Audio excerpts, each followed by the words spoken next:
வடிவேலு ஒரு நடிகை வந்து பலாத்காரம் பண்றாரு.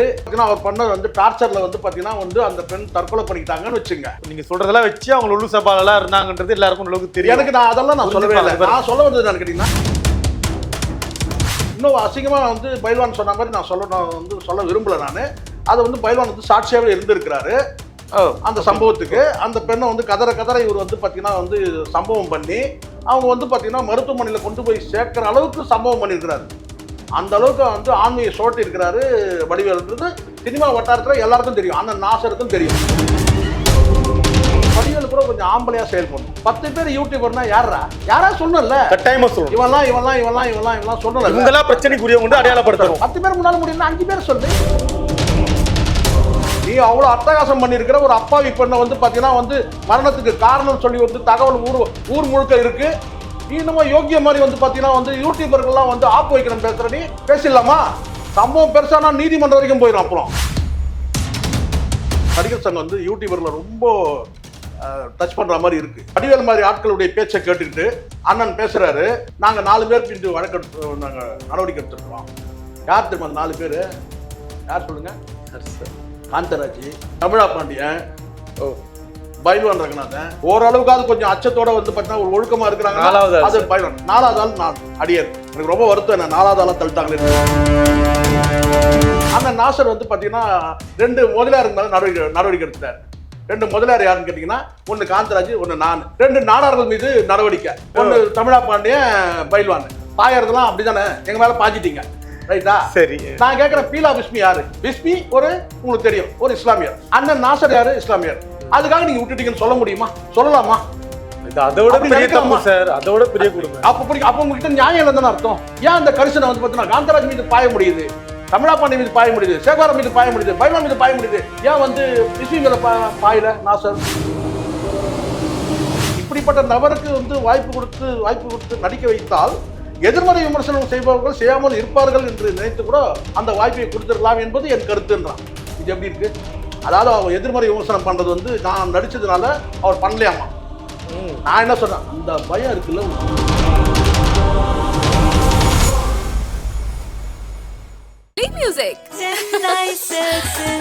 அப்பவும் இப்பவும் எப்பவும் அதிரடி கலெக்ஷன், சரவெடி செலிப்ரேஷன்ஸ். முந்திரி திராட்சை முழுசா இருக்கு. ஆச்சி பாயாசம் மிக்ஸ். 1 வாங்கினால் 1 இலவசம். உலக தமிழர்களுக்கு வணக்கம். இது கிங் டிவி. இன்றைக்கு நம்மோடு நேர்காணலில் இணைந்திருப்பவர் மூத்த பத்திரிகையாளர், அரசியல் விமர்சகர் திரு சேக்குவேரா ஜெய்சங்கர் அவர்கள்.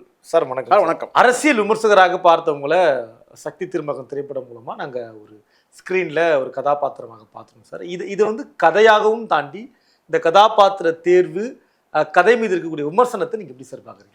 இல்லை, பொதுவாகவே வந்து ஒரு படம் வரும்போது சார் குறிப்பிட்ட ஒரு சதவீதத்தினர் அல்லது குறிப்பிட்ட சில குழுவினர் அல்லது குறிப்பிட்ட சில நபர்கள் எதிர்மறை விமர்சனம் பண்ணுவாங்க.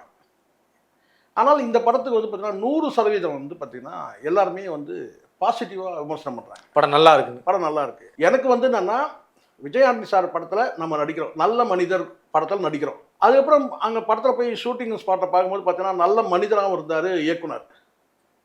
ஏன்னா அவர் 2 3 ஷாட் எடுக்கும்போது சகிச்சுக்கிட்டாரு. என்ன இது இவனை வந்து அப்படின்ற மாதிரி மனசுக்குள்ள நினைப்பாங்கல்ல. ஆனால் அவர் அப்படி எதுவுமே காட்டவே இல்லை, முகத்தில் எந்த ரியாக்ஷன் இல்லாமல் 2 ஷாட் 3 ஷாட்டுக்கு போகும்போது கூட என்ன சொன்னார், நான் வந்து சார் இந்த ஷாட் சரியில்லை, நான் இன்னொரு ஷாட் கூட நடிக்கிறேன் சார். நான் சொல்லும்போது இல்லை சார் இதுவே நல்லா இருக்குன்னு சொல்லிட்டு 2வது ஷாட்டு ஓகே, 3வது ஷாட் ஓகே பண்ணாருன்னு வச்சுங்களேன்.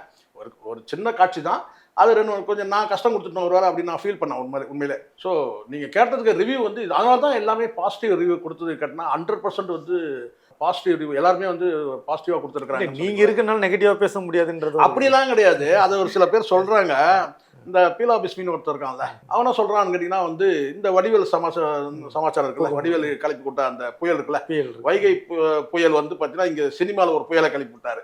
என்னன்னா யூடியூபர்ஸ் எல்லாம் வந்து ஒரு 10 பேர் வந்து சினிமாவை நாசமாக்குறாங்க. ஆமா, ரொம்ப வருத்தப்பட்டாரு. அது வருத்தப்பட்டாரு. கலைஞனா வருத்தப்படுறது நியாயம் தானே சார்? அது வந்து நான் மறுக்க முடியல. மறுக்க முடியாது. உண்மை. ஏன் தெரியுமா, சில பேர் அது உண்மை. அது இப்போ இந்த கோல்டு காயின் கும்பலா இருக்கட்டும், உங்களுக்கு தெரியும் நினைக்கிறேன், இந்த 3 பேரா இருக்கட்டும், இன்னும் சில பேர் வந்து நானே பார்த்துருக்கேன். எனக்கு ஏன்னா இந்த ஃபீல்டில் இருக்கிறதுனால எனக்கு தெரியும். என்னன்னு கேட்டீங்கன்னா அங்கே படம் ஓடிக்கிட்டே இருக்கும், வந்து பார்த்தீங்கன்னா இங்கே ரிவ்யூ ஓடிக்கிட்டே இருக்கும். கையில் செல்ல பார்க்கணுன்னு கேட்டால் படம் வந்து அப்போ தான் உலகம் முழுவதும் அப்போ தான் ரிலீஸ் ஆகுது படம். 9 மணிக்கு ரிலீஸ் ஆகுது ஃபர்ஸ்ட் ஷோ. நான் படம் பார்த்துருக்கிறேன். 9:45க்கு வந்து உட்காந்து ரிவ்யூ ஓடிட்டு இருக்குது. எப்படி? இல்ல இது தவறு சார். இது நான் மறுபடியும் கேட்கிறேன். இல்ல அது என்னன்னா 2 விஷயம் இருக்கணும். அவதூறு பேசுறவங்களையும் அவர் வந்து சொல்றாரு, அவதூறு பேசுறவங்க சொல்றாரு, இவங்க ஆப்பு வைக்கணும்னு சொல்றாரு. நான் என்ன சொல்றேன்னு கேட்டீங்கன்னா, இந்த வடிவேல் கூட கொஞ்சம் ஆம்பளையா செயல் பண்ணும். அதுதான் ஆம்பளையா செயல் பண்ணும். வடிவேல் வந்து பாத்தீங்கன்னா இதுக்கு முன்னாடி எப்படி செயல்பட்டார்ல, இந்த மாதிரி விஷயம் பேசும்போது ஒரு ஆம்பளைன்றதை நிரூபிக்கணும். 10 பேர் யூடியூபர்னா யாரா? 10 பேர்னா யூடியூபர்னா யாரு? யாரா சொல்லணும்ல, கட்டாயமா சொல்லணும். இவெல்லாம் சொல்லணும். இவங்களா பிரச்சனைக்குரியவங்க அடையாளப்படுத்தணும். 10 பேர் முன்னால முடியும்னா 5 பேர் சொல்லு. இந்த 5 பேர் அதை பார்த்து விழிப்புணர்வாங்க. சொல்லு. அது 10 பேர் யூடியூபர்னு சொல்றது கேட்டா, நீ சொல்றதுல உண்மையும் இருக்கு. வடிவேல் சொல்றதுல வந்து சினிமாவை நாசமாக்குறாங்கன்னு சொல்றது அது ஒண்ணு இருக்கு. ஏன்னா சில பேர் வந்து காசு வந்து வரலன்னு வந்தா ஒரு பேச்சு பேசுறான், காசு வரலன்னா ஒரு பேச்சு பேசுறான். படமே ரிலீஸ் ஆகல, அதுக்கு முன்னாடி விமர்சனம் பேசுறான். இதுவும் நடக்குது. அதை தாண்டி அவதூறுன்னு சொல்லும் போது வந்து பாத்தீங்கன்னா சில நேரங்கள்ல வந்து சில யூடியூபர்கள், அது நானா கூட இருக்கலாம், என்னைய கூட சேர்த்துங்க, சில சம்பவங்கள் நடக்குதுன்னு கேட்டா ஒரு அநீதி இருக்குதுன்னு சொன்னா அதை பேசினாதான்டா நாங்க வந்து பத்திரிகையாளரு, அதை பேசினாதான் பத்திரிகையாளரு. இப்ப உதாரணத்துக்கு இப்படி எடுத்துங்களேன். இப்ப யாருன்னு வடிவேல் அவர்கள் வெளிப்படையா சொல்ல போய் சார் சொல்லாத போது வடிவேல் மேல தாக்குதல் நடந்துட்டு இருக்கு. நான் சொன்னால நல்லா பாருங்க, சொல்லாது கிடையாது சார். ஒரு தகவல் சொல்றாரு, 10 பேர் யூடியூபரும் சினிமாவை நாசமாக்குறாங்க. சரி, அதுல அடிப்படையில உண்மை இருக்கு. ஆனால் அந்த 10 பேர் யாருன்றதை சொல்லணும்ல. யூடியூபர் நீங்க பொதுவாக சொன்னா 300 பேர் இருக்கான். சதீஷ், நீங்க கூட யூடியூபர் தான். நான் சொல்றேன், சதீஷ் தான் சொன்னாரு. ஒரு நாள் வந்து தமிழா பாண்டியனை உட்கார வச்சு வந்து வடிவேல ரொம்ப தாறுமாறா பேசிட்டு இருந்தாரு அப்படின்னு நான் சொல்லுவேன். சதீஷ் தாங்க அது காரணம். 10 பேர்னா நீங்க யாருன்னு சொல்லணும் சார். இது ஒண்ணு. இது கார் டயர்ல தலையை சிக்கி வச்சு இது ஒண்ணு. என்னதுன்னா அவதூறு பேசுறவங்களுக்கு ஆப்பு வைக்கணும் அப்படின்ற. ரைட், அவதூறு பேசணும், ஆப்பு வைக்கணும். இப்ப நான் கேட்கிறேன், ஒரு சினிமாவில் வந்து பர்சனல் விஷயம் அண்ணன் நாசர் உடனே பொங்குறாரு. என்ன சொல்றாருன்னா, ஆமாமா நாங்க கூட ஒரு 4 பேர் மேல கம்ப்ளைண்ட் கொடுத்துருக்கிறோம், வந்து தனிப்பட்ட விஷயங்களை பத்தி பேசக்கூடாது. நான் கேட்கிறேன், அந்த நாசர் கிட்ட பேசுறேன், தனிப்பட்ட விஷயங்கள் சொன்னா வடிவேலுடைய மனைவி பிள்ளைகளை பத்தி பேசினா தனிப்பட்ட விஷயம் சொல்லுங்க. வடிவேலு ஒரு நடிகை வந்து பலாத்காரம் பண்றாரு அப்படின்னு ஒரு தகவல் வருதுன்னு வச்சுங்க, உண்மைன்னு சொல்லல, தகவல் வருதுன்னு வச்சுங்க, அவர் வந்து பாத்தீங்கன்னா அவர் பண்ண வந்து டார்ச்சர்ல வந்து பாத்தீங்கன்னா வந்து அந்த பெண் தற்கொலை பண்ணிக்கிட்டாங்கன்னு வச்சுங்க, ஒரு தகவல் வருதுன்னு வச்சுங்க, அதை யூடியூபர் பேசலாமா வேணாமா? நீங்க சொல்லுங்க சார். அது தனிப்பட்ட விஷயம் கிடையாது சார். நான் நேர்மையா கேட்கிறேன். நான் கேட்கறது அது இல்ல. நீங்க வாய்ப்பு தரணும். நேர்மையா கேட்கிறேன். சொல்லுங்க. நீங்க சொல்றதெல்லாம் வச்சு அவங்க லுலு சபாலெல்லாம் இருந்தாங்கன்றது எல்லாருக்கும் அளவுக்கு தெரியும். எனக்கு நான் அதெல்லாம் நான் சொல்லவே இல்லை. நான் சொல்ல வந்தது நான் கேட்டீங்கன்னா நடந்ததுன்னு கூட நான் சொல்லவே இல்லை. அதுதான் சொல்ல வரேன். நடந்ததுன்னு சொல்ல, வடிவேல் அப்படி பண்ணாரு சொல்ல. ஒருவேளை வடிவேல் வந்து ஒரு காமெடி நடிகை, தன் கூட நடிச்ச காமெடி நடிகை வந்து வந்து பாத்தீங்கன்னா வந்து இன்னும் அசிங்கமா வந்து பைல்வான் சொன்ன மாதிரி நான் சொல்ல விரும்பல. நான் அதை வந்து பைல்வான் வந்து சாட்சியாவே இருந்திருக்கிறாரு அந்த சம்பவத்துக்கு. அந்த பெண்ணை வந்து கதற இவர் வந்து பாத்தீங்கன்னா வந்து சம்பவம் பண்ணி அவங்க வந்து பாத்தீங்கன்னா மருத்துவமனையில கொண்டு போய் சேர்க்கிற அளவுக்கு சம்பவம் பண்ணியிருக்கிறாரு. அந்த அளவுக்கு வந்து ஆண்மையை சோட்டி இருக்கிறாரு வடிவேல்ன்றது சினிமா வட்டாரத்துல எல்லாருக்கும் தெரியும், அந்த நாசருக்கும் தெரியும். அதை யூடியூபர்கள் பேசலாமா வேணாமா நீங்க சொல்லுங்க. அடுத்து நம்ம போலாம். இது எப்படி தனிப்பட்ட விவகாரமாகும்? அந்த நாசருடைய மனசாட்சி கேட்கறேன். நல்ல மனிதன் ஒரு மரியாதை இருக்கு, நாசர் மேல இருக்கு. மனசாட்சி தொட்டு பேச சொல்லுங்க. அவரும் வந்து பாத்தீங்கன்னா ஒரு குடும்பத்துல தான் இருக்கிறாரு. வடிவேல் வந்து புத்தனோ காந்தியோ கிடையாது. சார், பாதிக்கப்பட்ட குடும்பமே பேசல, நீங்க ஏன் பேசுறீங்க சார்? அப்படி கேட்கலாம். என்னங்க பாதிக்கப்பட்ட குடும்பமே பேசுறீங்க. இங்க பாதிக்கப்பட்ட குடும்பங்கள் பேசுறதை விட பத்திரிகையாளர் பேசுறது தான் அதிகம். பத்திரிகையாளருக்கு அது கடமை. தியாகராஜ பாகவதர் நாங்க பேசணும், என்ன பெரிய கொம்பாடா? நான் கேட்கிறேன், தியாகராஜ பாகவதர் பேசணும், நாங்க பேசி வந்து பாத்தீங்கன்னா உயிர் தியாகம் பண்ணோம் நாங்க பத்திரிகையாளர். நீ என்ன பெரிய அப்பாட்டக்கிறா? நீ அவ்வளவு அட்டகாசம் பண்ணிருக்கிற ஒரு அப்பாவி பெண்ணை வந்து பாத்தீங்கன்னா வந்து மரணத்துக்கு காரணம் சொல்லி வந்து தகவல் ஊர் முழுக்க இருக்கு. நீ இன்னமும் யோகிய மாதிரி வந்து பாத்தீங்கன்னா வந்து யூடியூபர்கள்லாம் வந்து ஆப்பு வைக்கணும் பேசுற. நீ பேசிடலாமா? சம்பவம் பெருசானா நீதிமன்றம் வரைக்கும் போயிடும். அப்புறம் அங்க மானம் உள்ளவனுங்க வந்து பாத்தீங்கன்னா வந்து சினிமா வட்டாரத்துல வந்து பாத்தீங்கன்னா ஒரு பெரிய கொந்தளிப்பு நடந்திருக்கு கேரளால. அதுக்கப்புறம் தான் ஹேமா கமிட்டின்னு ஒண்ணு வந்தது. அந்த பொண்ணுக்கு அவ்வளவு துணை இருந்தாங்க. யாருக்கு நீங்க நினைச்சீங்களா? பாவனாக்கு வந்து அவ்வளவு சப்போர்ட் இருந்தாங்க அங்க இருக்கிற சினிமா ஃபீல்டுல. அதுக்கப்புறம் முதலமைச்சர் வந்து விசாரணைக்கு அந்த கமிஷன் அவ்வளவு சப்போர்ட் இருந்த அந்த பொண்ணுக்கு. இங்க வந்து ஒரு அப்பாவி பொண்ணு, ஒரு ஒடுக்கப்பட்ட வகுப்பு சார்ந்த ஒரு பொண்ணு வந்து பாத்தீங்கன்னா நீ வந்து பாத்தீங்கன்னா அவ்வளவு வந்து துவம்சம் பண்ணிட்டு இன்னைக்கு நீ வந்து ரொம்ப யோகியம் புனிதம் மாதிரி பேசிட்டு இருக்கிற. அவதூறு பேசுறாங்க, வெங்காயம் பேசுறாங்க. நான் இப்பவும் சொல்றேன், வடிவேலு பேசுறதுல ஒரு இது உண்மை. சில வந்து யூடியூபர்கள் வந்து எதிர்மறை விமர்சனம் பண்றாங்கன்றது உண்மை. ஆனால் அவதூறு பேசுறாங்கன்னு நீ சொல்லும் போது வந்து பாத்தீங்கன்னா யாரு சொல்லு, என்ன அவதூறு உன்னை பேசுனாங்க? அது உண்மையா இல்லையா? ஒருவேளை சொன்னா நீங்க இந்த மாதிரி பல விஷயத்தை வெளியே எடுத்து விட்டா சார் அவரு பல விஷயம் இருக்கிறவங்க தான் சார். இப்ப நான் கேட்கறேன், எல்லாருமே எடுத்து விட்ட முடியுமா சார்? அண்ணன் நாசர் மேல ஏதாவது சொல்ல முடியுமா நீங்க? சொல்லுங்க. செக்ஸ் குற்றச்சாட்டு வந்து அண்ணன் நாசர் வந்து இதை பண்ணாரு அது பண்ணாருன்னு. அவங்களாம் ஒரு குடும்பத்தோட கௌரவமா இருக்கிறாங்க, உண்மையா இருக்கிறாங்க, கட்டின பொண்டாட்டிக்கு. இதெல்லாம் உண்மை. பேச முடியுமா நீங்க? வில்லன் தான் சினிமா நாசர். தனிப்பட்ட வாழ்க்கையில நீங்க சொல்லுங்க. அவர் வந்து இந்த இவங்க வாழ்க்கையை கெடுத்தாரு, அவங்க வாழ்க்கையை கெடுத்தாரு நீங்க சொல்ல முடியுமா நீங்க? அண்ணன் ராதாரவி சொல்ல முடியுமா? சொல்லுங்க. வில்லனுங்க தான் எல்லாமே. அதுவும் சாதாரண வில்லனுங்க கிடையாது. இவர் படத்தை பார்த்தீங்கன்னா, ராதாரவி படத்தை பார்த்தீங்கன்னா, அந்த அமரன் படம் பார்த்தீங்கன்னா தூங்கவே முடியாது. ஏன்னா அப்படி இருக்கும் அந்த வில்லன் கேரக்டர், அப்படி இருக்கும். இவர் அண்ணன் நாசருடைய படம் தலைவாசல் படம் பார்த்தீங்கன்னு வச்சுங்களேன், இது பயத்துல மூத்திரம் முட்டிக்கும். ஆனால் வேற விதி. இன்னைக்கு வந்து சஞ்சய் தத் வருவாரா, அமிதாப் பச்சன் வருவாரா, இவர் வருவாரான்னு தமிழ் சினிமா வந்து காத்துட்டு இருக்குது. ஆனா அருண் பிரபு பண்ணார் பத்தி ஒரு சம்பவம் யார் நடிக்க வச்சா தெரியுமா? வில்லன்னு தெரியாது இல்ல? போய் பாருங்க, படம் போய் பாருங்க. காதல் ஓவியம் கண்ணன் தான் வில்லன். சம்பவம் படம் ஃபுல்லா கண்ணன் வரக்கூடிய ஒரு கேரக்டர் வந்து பாத்தீங்கன்னா ஒரு சீன் வந்து பாத்தீங்கன்னா சம்பவம் தான். எப்படி? அதுதான் இயக்குனர் தேடல்னு ஒண்ணு இருக்கு. நீங்க வாயை போகிறீங்க சஞ்சய் தத்து வராரான்னு சொல்லிட்டு. சஞ்சய் தத்து மாதிரி 4 மடங்கு நடிக்க முடியும் அண்ணன் நாசரால. நான் சொல்றேன். அதுக்கு பல படங்கள். அவருடைய துரதிருஷ்டம் வந்து கேட்டா அந்த சந்திரமுகி படத்துல போயிட்டு அவர் வந்து காமெடி கேரக்டர்ல நடிச்சிட்டாரு. காமெடி வர மாதிரி பண்ணிட்டாரு. அதுக்கப்புறம் கேரக்டர் ஆர்டிஸ்ட் ஆயிட்டு அதுக்கப்புறம் வந்து பார்த்தீங்கன்னா தெரியும்ல, அவ்வளோதான். அப்புறம் பாகுபலியில் வந்து இப்படி கையை இப்படி வச்சுருக்கிற மாதிரி போட்டு என்ன மாதிரி ஆர்டிஸ்ட் இவங்கெல்லாம் சார். முதல் படம் நாசர் ஏதோ நாசர் நான் கூல் பண்ணணுன்றதுக்காக நான் பேச நினச்சிட போறீங்க. அப்படிதான் நினைக்கிறீங்க நீங்க. சில பேர் அப்படிதான். அங்கே பேசினா அவன் துட்டு வாங்கிட்டான்றான், இங்கே பேசினா அவங்ககிட்ட துட்டு வாங்கிட்டாரு, இவரை தூக்கி பேசினா அவர்கிட்ட துட்டு வாங்கிட்டாரு. இப்பவே நினைப்பாங்க வடிவேலை பத்தி என்ன இவ்வளவு காண்டு நினைப்பாங்க சார். நாசர் வந்து ஒரு படம் நல்லா இருக்குங்க சார். குறைனா சொல்லணும் சார், நிறைனாலும் சொல்லணும் சார். இப்ப சொல்லணுமான்றேன் சார். நான் சொல்லணும். ஒரு நல்ல தொடக்கத்தை தொடங்கிட்டாரு வடிவேலு. பாருங்க, வடிவேலு சிறந்த நடிகரெல்லாம் இருக்கலாம். தனிப்பட்ட வாழ்க்கையில வந்து நீங்க வந்து பாத்தீங்கன்னா நீங்க வந்து தொழில் சார்ந்த தனிப்பட்ட வாழ்க்கை நல்லா புரிஞ்சுக்கணும். உங்களுடைய குடும்பத்து விவகாரத்தை யாரும் பேசவே இல்லை. சினிமா ஃபீல்டில் நீங்க எப்படி இருந்தீங்கன்னு பேசுறோம். சினிமா ஃபீல்டில் நீங்க என்னெல்லாம் வந்து பார்த்தீங்கன்னா அட்ராசிட்டினா அது பேசி தானே ஆகணும். அது எப்படி பேசக்கூடாதுன்னு நீங்க சொல்லுவீங்க? அது தனிப்பட்ட பர்சனல் மேட்ரு, பெட்ரூம் மேட்ரு. எப்படி ஆகிடும் பெட்ரூம் மேட்ரு? தொழில் இல்லை இது. விசாகா கமிட்டின்னு ஒன்று இருக்கு, தெரியுமா உங்களுக்கு? ஆமா, பெண்களுக்கான இருக்கு. எல்லா நிறுவனங்களையும் கூட நான் சில விஷயத்துக்கெல்லாம் நாங்க வந்து யூடியூபர்ஸ்லாம் நாங்க அமைதியா இருக்கிறோம். இவங்க வந்து நடிகர் சங்கம் வந்து யூடியூபர்ல ரொம்ப டச் பண்ற மாதிரி இருக்கு. சில விஷயங்கள் வந்து பேசுறாங்கன்னா யாரை பேசுறாங்களோ அவங்க தனிப்பட்ட முறையில் டிஃபர்மேஷன் ஷூட்டு போடலாம். இப்போ கெனிஷா அண்ட் ரவி மோகன் விஷயத்துல பேசியிருந்தோம்னா அதுக்கு வந்து அவங்க டிஃபர்மேஷன் ஷூட்டு போடுறாங்க. ஆனால் அந்த நாசர் என்ன பண்றாருன்னா இதை வந்து ஒரு போலீஸ் கம்ப்ளைண்டா கொண்டு போறாரு. ஆமா, இது போலீஸ் கம்ப்ளைண்டா கொண்டு பாதிக்கப்பட்டவங்க வந்து ஒரு புகார் கொடுத்தாலும் அதுல ஒரு நியாயம் இருக்கு. ஆனால் தொழிற்சங்கன்றது ஒரு சங்கன்றது வந்து பார்த்தீங்கன்னா அந்த சம்பந்தப்பட்ட ஊழியர்களுக்கு அந்த பணியாளர்களுக்கு வந்து வெல்ஃபேர் பார்க்கலாம். இப்போ உதாரணத்துக்கு அவங்க வந்து இது மாதிரி வந்து ஒரு வந்து கிரிட்டிசைஸ் பண்ணுறாங்க, நான் பாதிக்கப்பட்டிருக்கேன்னு சொன்னால் அவங்கள புகார் கொடுக்க சொல்லி அந்த புகாருக்கு பின்னாடி இருந்து இவங்க வந்து பார்த்தீங்கன்னா பேக்கப் பண்ணலாம். என்னன்னு கேட்டிங்கன்னா அவங்களுக்கு தேவையான ப்ரொவிஷன் கொடுக்கலாம், வழக்கறிஞரை கொடுக்கலாம், பணம் கொடுக்கலாம், போக்குவரத்து செலவு கொடுக்கலாம், எல்லாம் பண்ணலாம். ஆனால் புகாரே வந்து பார்த்தீங்கன்னா வந்து நடிகர் சங்கம் கொண்டு வந்து கொடுக்குது புகாரை. அது வந்து எனக்கு வந்து பார்த்தீங்கன்னா அது வந்து அவ்வளோ சரியானதாக இல்லை. இது சட்டம் சார்ந்த பார்வையில் பார்க்கக்கூடிய விஷயம். நாளைக்கு வந்து ஹைகோர்ட்டில் வந்து ஒரு பெட்டிஷன் போட்டோம்னா அது வந்து பார்த்தீங்கன்னா வந்து மொத்தமாக குவாஷ் ஆகிறது மட்டும் இல்லாமல் அது ரிவர்ஸ் ஆகிடும். அதுக்கு வாய்ப்பு இருக்கு. நான் சொல்றேன், பாதிக்கப்பட்டவங்க புகார் தரக்கூடாதுன்னு நான் சொல்லலை சதீஷ். கொடுக்கணும். அது நீங்க டிஃபர்மேஷன் ஷூட் ஆகட்டும், நீங்க கிரைம் கம்ப்ளைண்ட் கொடுக்கலாம்.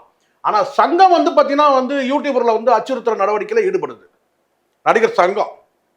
அதுவும் இந்த வடிவேல் மாதிரி ஆட்களுடைய பேச்சை கேட்டுக்கிட்டு அண்ணன் பேசுறாரு, நாங்க 4 பேர் பின்பு வழக்கெடுத்து நாங்க நடவடிக்கை எடுத்திருக்கிறோம்.